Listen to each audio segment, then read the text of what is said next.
G'day everyone, so we're here with Kaitlin from North Coast Law. Thanks for joining us, Kaitlin. No problem. Thanks for having me. Oh, you're welcome. So look, the big question that we wanted to ask you today, just out for our potential sellers out there, and also for some of our buyers, just in and around the legalities of potentially, getting a contract, signing a contract outside of, like, when do you finish up at North Coast Law here? This is our last day of trade for the year. Oh, there you go. So if you were with North Coast Law as your representative, let's just say they've chosen you pre-getting a contract, and an agent like myself brings them a contract, what do they do and how does it affect them between now and the start of next year when you come back? Well, the good news for our sellers and our buyers is it doesn't actually have to hold anything up. Your timeframes will still run over the Christmas period and it doesn't need to hold you up in signing a contract at all. Fantastic. Now, just out of the legality, look, obviously I've been doing this for the sort of last 12, 13 years, and some of our sellers and buyers out there, it may be their first purchase.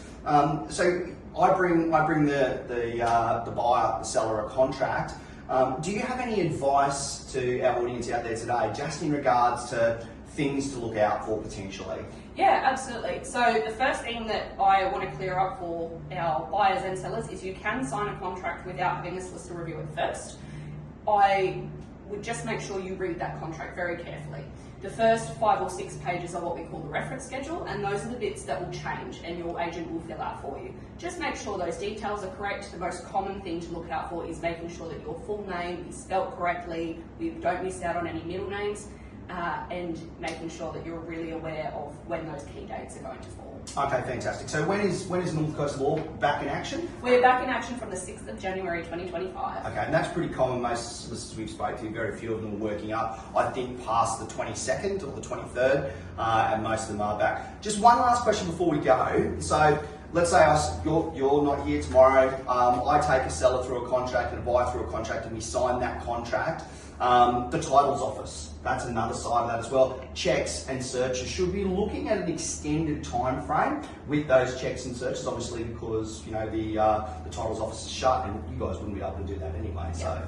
Absolutely. So the things that you're wanting to extend your timeframes for are your building and pest, because it'll be really tricky to get somebody out there to have a look at your property.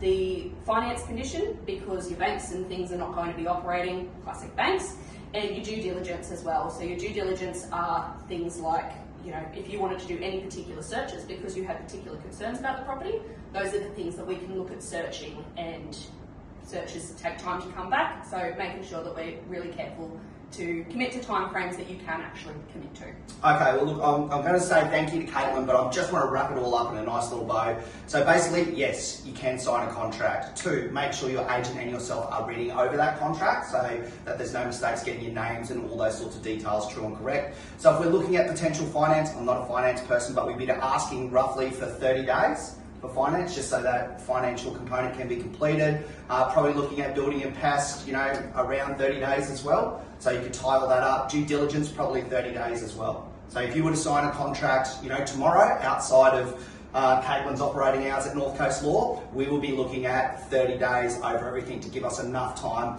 when we got back into work, which is on the 6th of January, for the titles office and also doing all those checks as well through council. So there you have it, straight from Kaitlin from North Coast Law. Thanks for your time. No problem. Thanks, Dan.